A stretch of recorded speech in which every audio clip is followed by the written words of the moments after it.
80세라는 나이는 멀리 있는 것처럼 느껴지지만 어느 날 문득 돌아보면 이미 우리 곁에 성큼 다가와 있습니다. 한국 사회는 100세 시대를 말하지만 실제 평균 수명은 80세 초반에서 중반 사이를 오가고 있죠. 문제는 바로 여기서 시작됩니다. 80세를 넘기면서부터 삶의 속도는 예고 없이 바뀝니다. 오늘까지도 괜찮았던 몸이 내일 아침 갑자기 움직이지 않을 수 있다는 두려움, 어제는 쉽게 들던 물건이 오늘은 버겁게 느껴지는 당혹감, 그리고 작은 리모컨조차 손에 힘이 빠져 놓치게 되는 순간이 우리를 기다리고 있습니다. 이는 마치 파도처럼 갑작스럽게 몰려와 삶을 덮쳐버립니다. 젊을 때는 병원에 가는 일이 특별한 사건이지만 노년에 들어서면 병원과 약국이 일상의 일부가 됩니다. 70대와 80대는 완전히 다릅니다. 70대에 여전히 활발하게 활동하던 분들이 80대가 되자 급격히 기력이 떨어지고 걸음이 느려지고 감각이 둔해지면서 삶의 질이 순식간에 변해버리기도 합니다.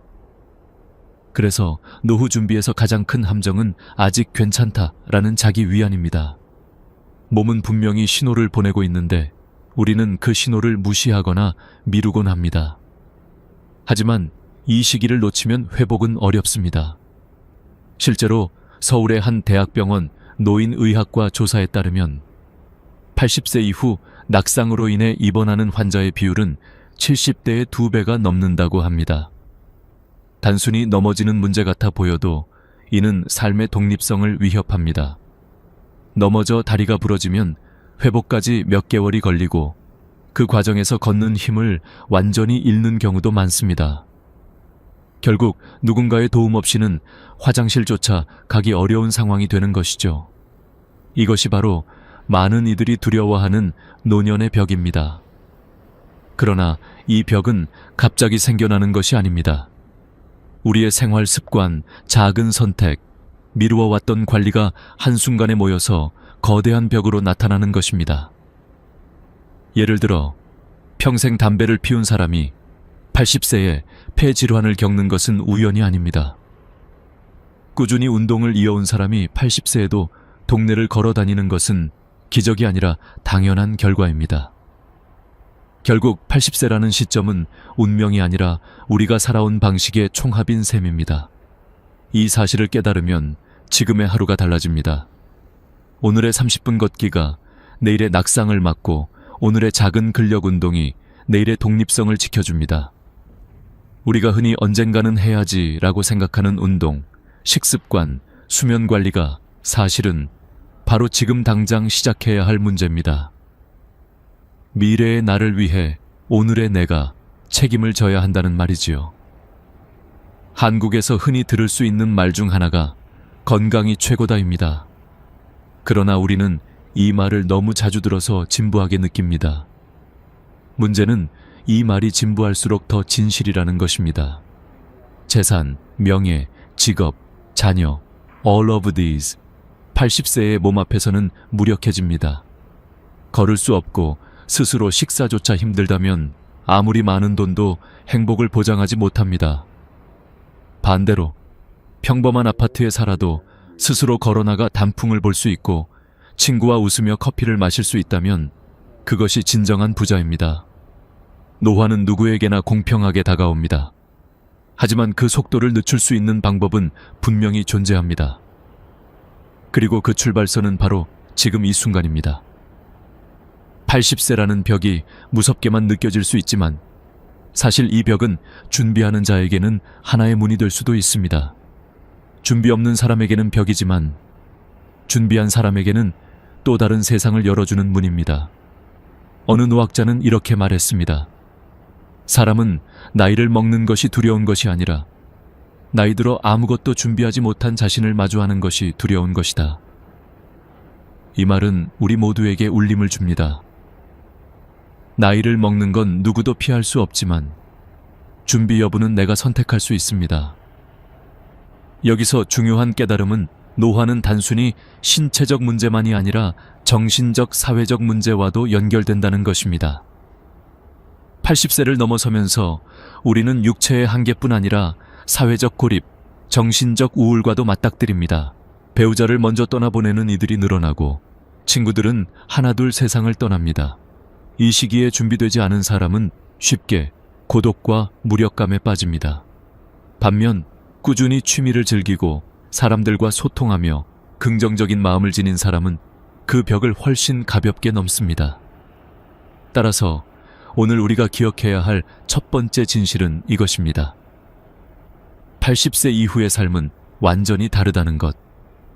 그리고 그 다름을 받아들일 준비가 지금부터 필요하다는 것입니다. 단순히 오래 사는 것이 중요한 것이 아니라 어떤 모습으로 살아갈 것인지가 더 중요합니다.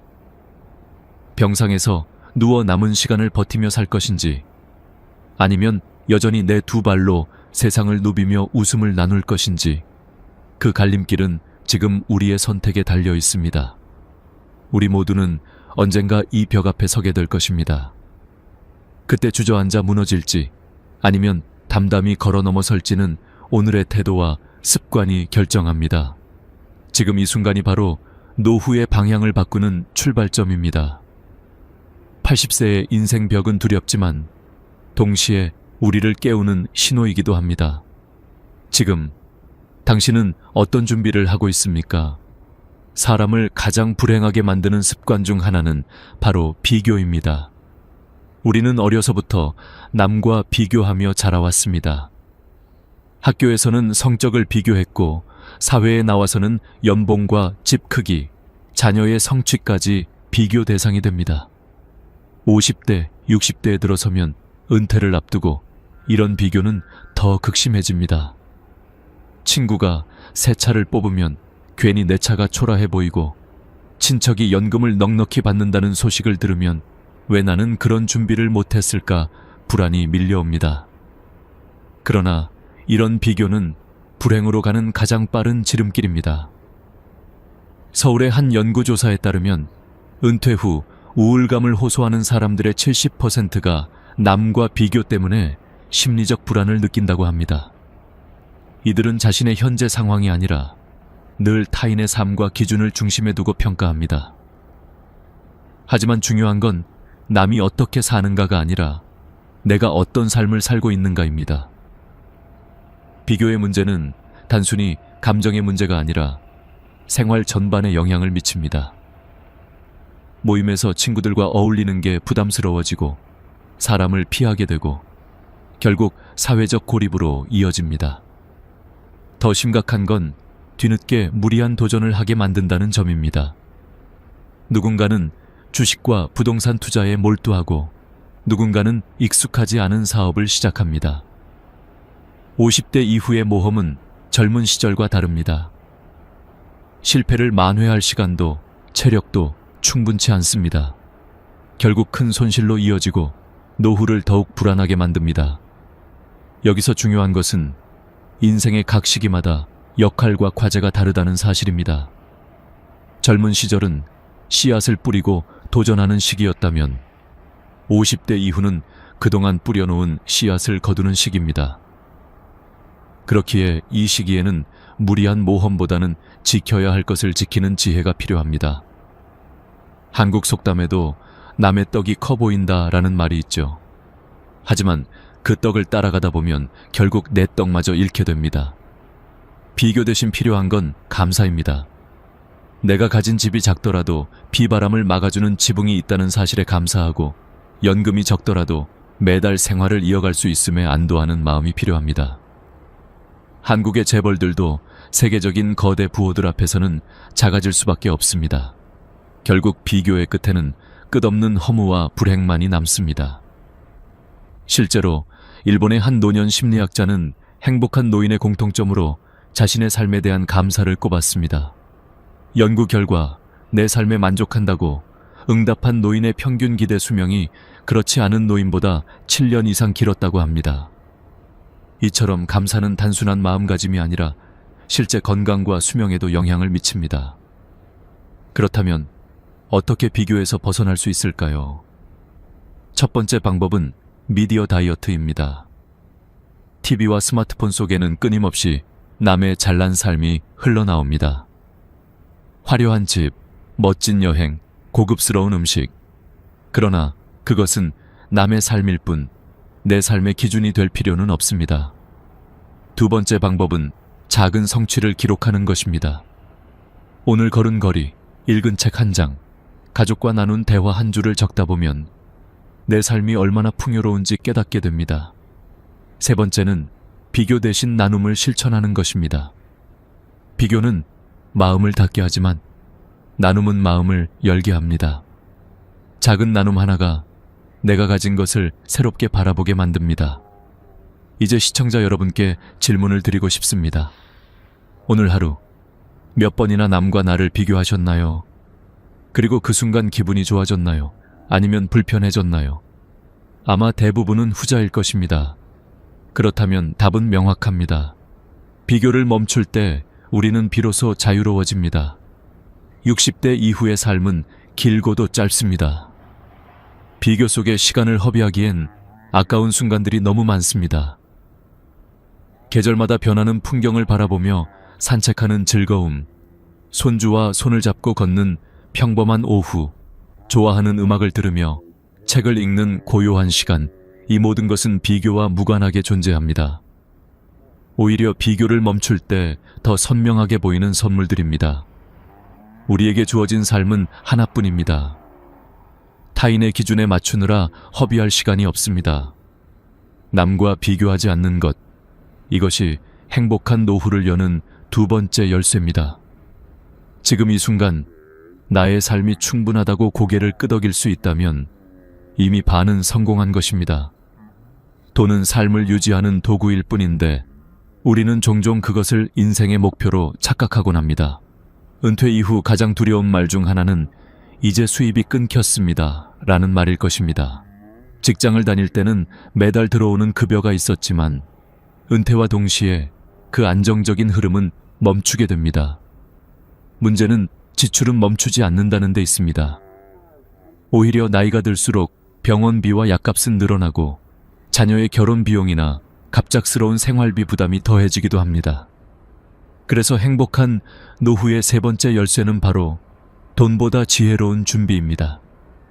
한국의 통계청 자료를 보면 65세 이상 노인의 절반 가까이가 상대적 빈곤층에 속한다고 합니다. 즉, 다른 연령대와 비교했을 때 소득이 절반 이하라는 뜻입니다.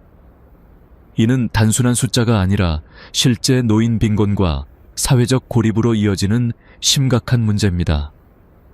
이런 현실 속에서 어떻게 하면 돈을 더 모을까 보다 중요한 건 어떻게 지혜롭게 관리할까입니다. 첫째, 불필요한 낭비를 줄이는 습관이 필요합니다. 젊을 때는 과소비를 해도 다시 회복할 기회가 있지만 은퇴 후에는 그렇지 않습니다. 예를 들어 70대 한 부부가 매달 외식을 줄이고 대신 손수 요리를 하며 1년에 200만 원을 절약했다고 합니다. 작은 절약이지만 그 돈으로 여행을 다녀오거나 병원비를 충당하며 삶의 만족도가 크게 높아졌습니다. 절약은 단순히 돈을 아끼는 행위가 아니라 미래의 선택지를 넓히는 방법입니다. 둘째, 저축과 투자에 대한 균형입니다. 한국에서는 집 한 채가 노후 자산의 상징처럼 여겨졌습니다. 하지만 자녀에게 물려주겠다는 집착 때문에 주택연금 가입을 꺼리거나 자산을 활용하지 못하는 경우가 많습니다.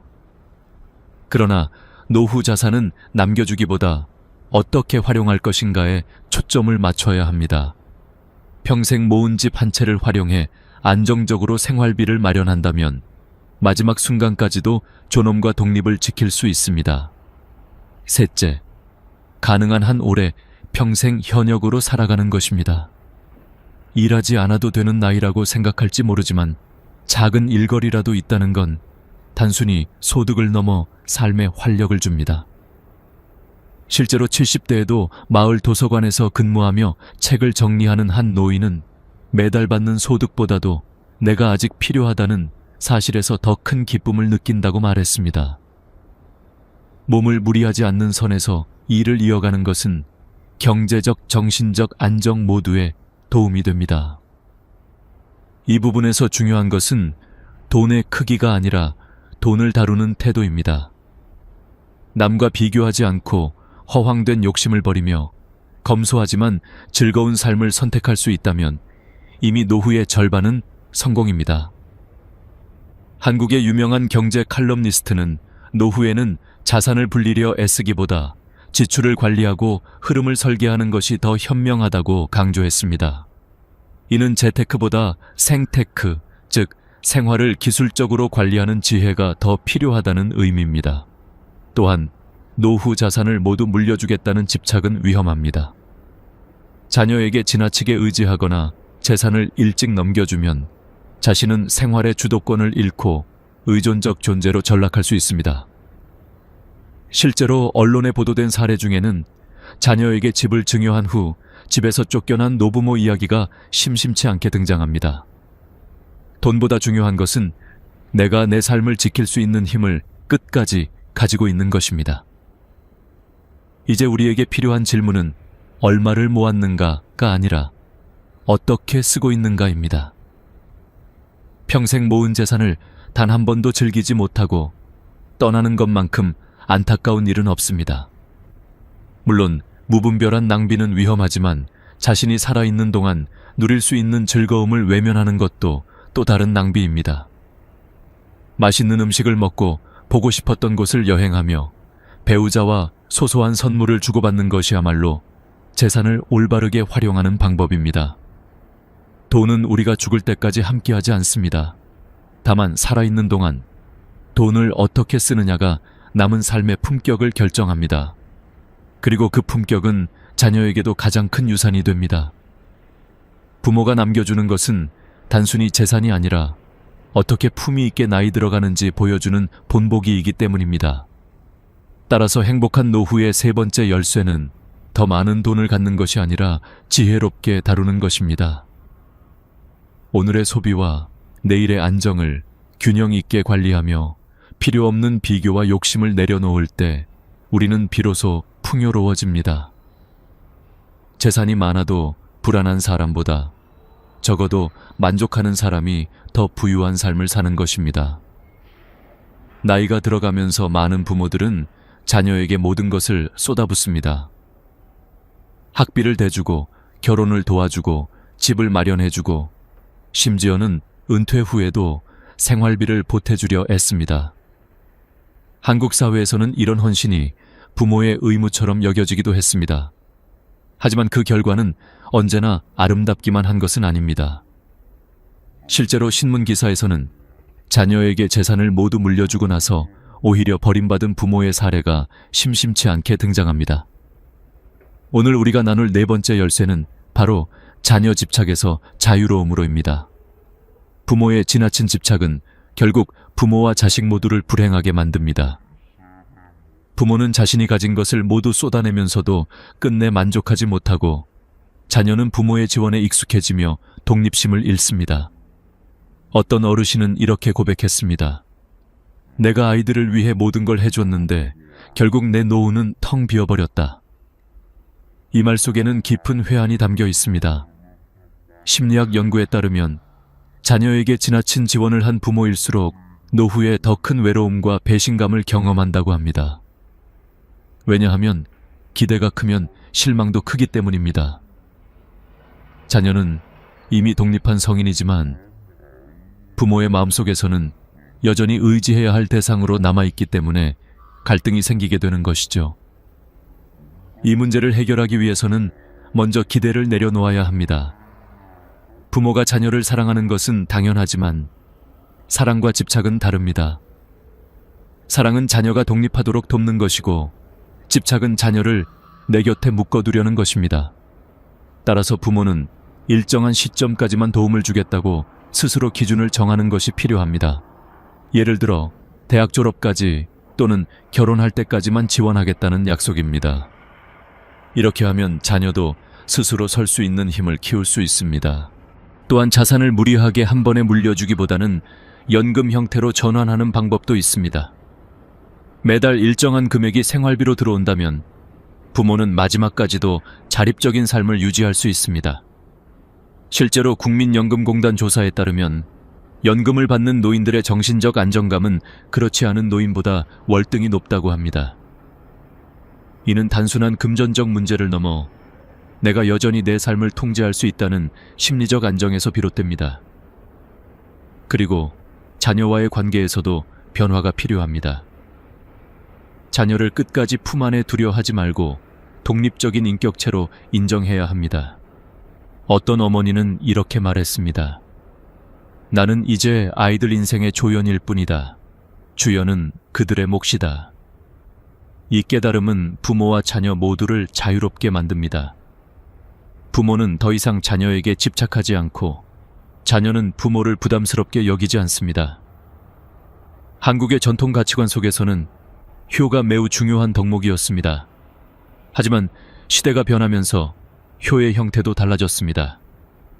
과거에는 부모를 직접 모시는 것이 효였다면 이제는 부모가 스스로 존엄을 지키며 살아갈 수 있도록 존중하는 것이 진정한 효가 되었습니다.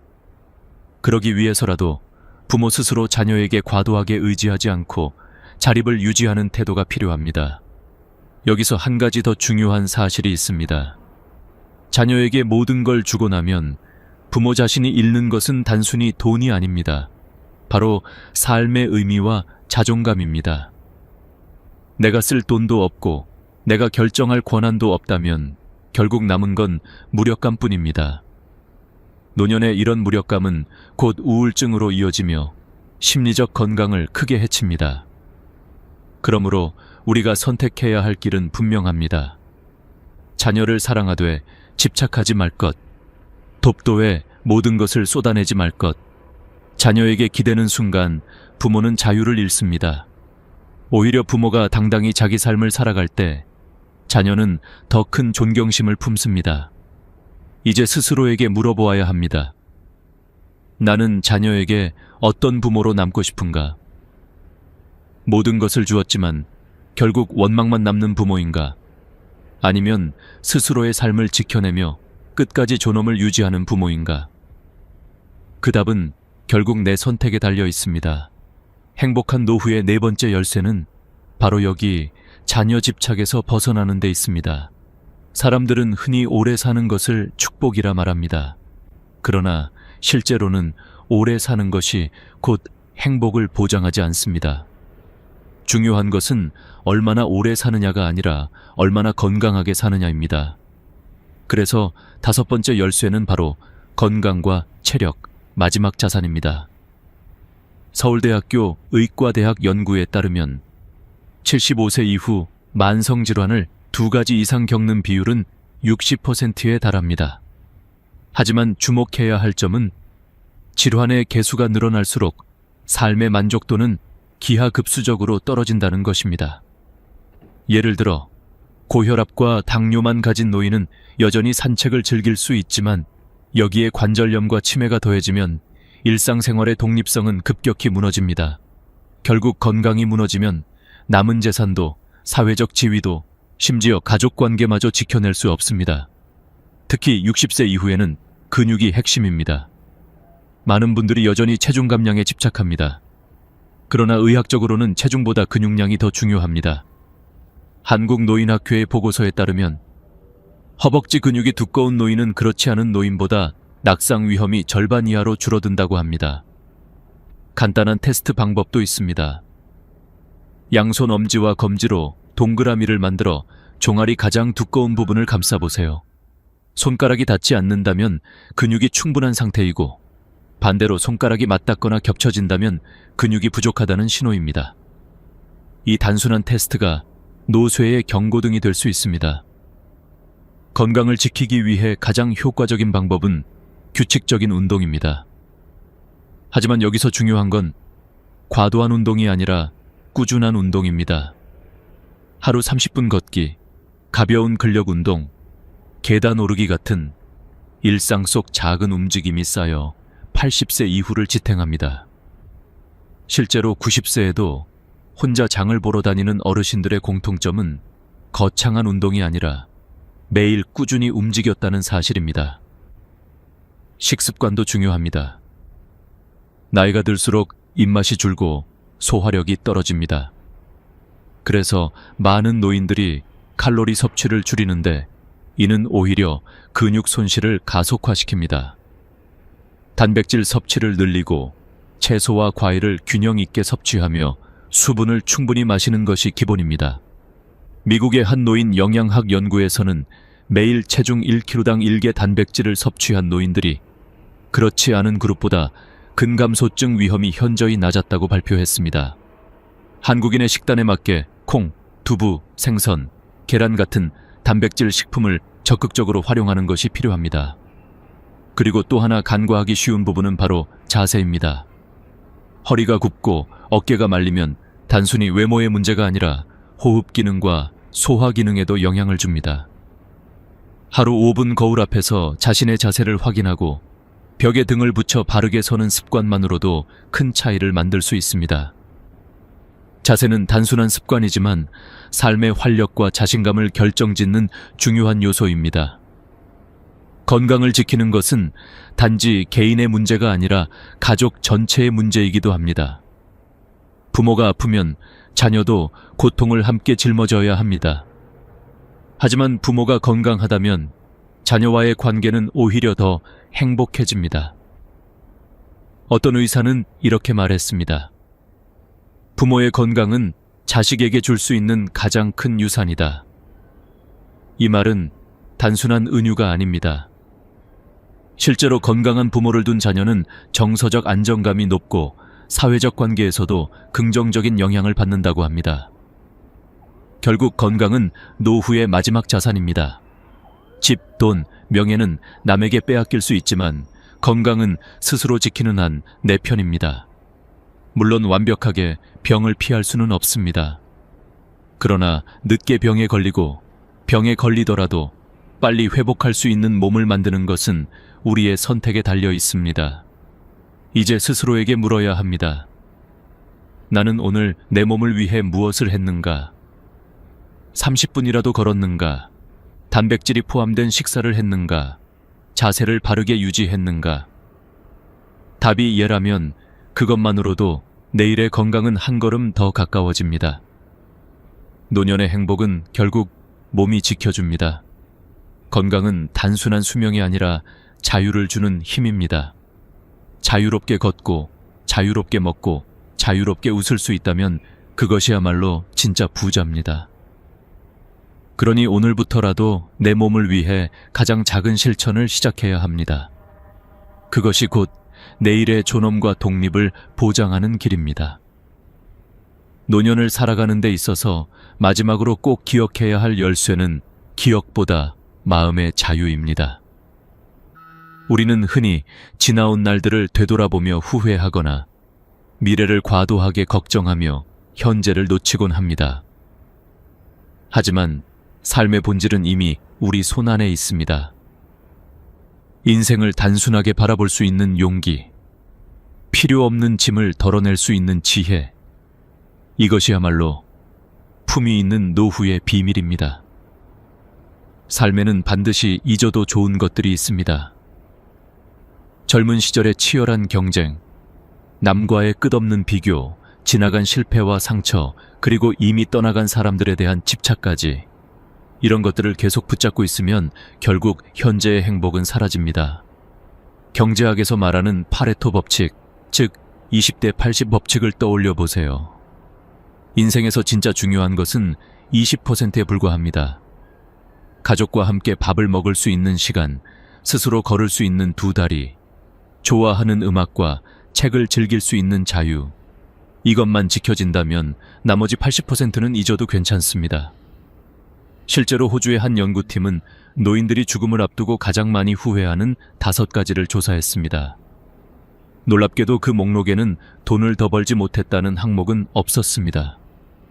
대신 내가 원하는 삶을 살지 못한 것, 가족과 시간을 더 보내지 못한 것, 내 감정을 표현하지 못한 것, 친구들과 관계를 지키지 못한 것, 스스로 행복을 더 허락하지 못한 것이 있었습니다. 결국 우리가 잊지 말아야 할 것은 물질적 성취가 아니라 마음의 자유와 인간관계였습니다. 이제는 용서할 때도 되었습니다. 나를 힘들게 했던 사람들을 용서하고 동시에 내가 저질렀던 실수도 스스로 용서해야 합니다. 용서는 상대방을 위한 것이 아니라 결국 나 자신을 위한 것입니다. 마음에 묶여있는 응어리를 풀어내는 순간 우리는 훨씬 가볍고 자유로워집니다. 또 하나 중요한 것은 사랑을 표현하는 일입니다. 한국 사회에서는 감정을 드러내는데 서툰 사람들이 많습니다. 하지만 나이가 들수록 사랑한다는 말은 더 자주, 더 분명히 전해야 합니다. 배우자에게, 자녀에게, 친구에게, 그리고 자신에게까지. 사랑은 표현할수록 커지고 나누는 만큼 삶은 따뜻해집니다. 실제로 노인 복지 연구에 따르면 사랑을 주고받는다는 감각을 자주 경험하는 노인들이 그렇지 않은 노인보다 우울감이 현저히 낮다고 합니다. 삶을 풍요롭게 만드는 또 하나의 열쇠는 놀이입니다. 어른이 되면서 우리는 놀이의 가치를 잊어버립니다. 하지만 배우자와 함께하는 산책, 친구들과의 소소한 모임, 취미를 즐기는 순간들 모두가 인생의 놀이입니다. 놀이야말로 스트레스를 풀고 웃음을 되찾게 해줍니다. 노년의 품격은 거창한 업적이 아니라 이런 소소한 즐거움 속에서 피어납니다. 여기서 우리는 다시 한번 본질을 바라봐야 합니다. 인생은 결국 지금 이 순간입니다. 어제는 이미 돌아오지 않고 내일은 아직 오지 않았습니다. 중요한 건 오늘입니다. 내가 살아있다는 것, 숨을 쉴 수 있다는 것, 누군가와 대화를 나눌 수 있다는 것, 이것만으로도 감사할 이유는 충분합니다. 지금 이 순간을 소중히 여길 수 있다면 그 자체가 행복입니다. 그래서 노년의 진정한 교훈은 이렇습니다. 삶을 단순하게 하라. 남과 비교하지 말고 불필요한 욕심을 버리고 건강을 지키며 사랑을 표현하고 용서를 배우라. 그리고 남은 시간 동안 웃음을 잃지 말라. 이것이 우리가 후회 없는 마지막 장을 써 내려가는 방법입니다. 시청자 여러분, 이제 스스로에게 질문해 보시길 바랍니다. 나는 지금 내 삶을 내 기준으로 살고 있는가? 아니면 여전히 타인의 시선에 매달려 시간을 흘려보내고 있는가? 그 답을 찾는 순간 인생의 후반전은 훨씬 자유롭고 행복해질 것입니다. 오늘 이야기가 여러분의 마음에 작은 울림이 되었기를 바랍니다. 긴 여정을 함께 해주셔서 감사합니다.